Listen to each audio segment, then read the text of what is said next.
So today's video is just a really quick update on this Jubilee, and this tractor, I brought it in, it obviously drove in on its own power, and I started tearing into it, so I've got a lot of stuff torn off it. So I'm just going to give you a quick overview of what's in store with this tractor over the coming weeks. I'll just juggle it in between planting corn and cutting hay, but it's a good rainy day, place to be in here with the Jubilee. A lot of people don't like brush on paint. I got some New Holland factory finish, and there's still even these, you know, you've always got prep. One thing I've determined over the course of all these tractors that I've restored over the years is the brush on paint. You put it on with a brush, and you can never see the brush strokes on cast.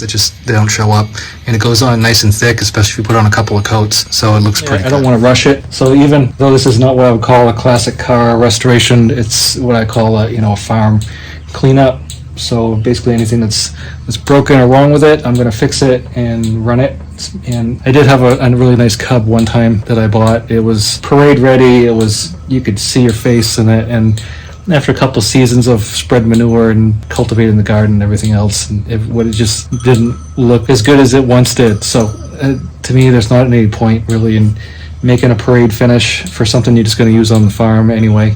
I like my tractors to look good. I don't like rust buckets. So even with what I call the farm restoration, there's still a lot of prep because you still got to get the scale off, and you still have to take a lot of stuff off the tractor and clean it up and then put it back on. We used to call it corrosion control. It was getting rid of rust and put new paint on. It's been sitting in here for about a week or so, and there's no puddles under it. Nothing seems to be weeping anywhere. And the fluid, I've checked the fluids, and the fluids are all up. So that seems like a win right there, that we don't have liquid all over the place.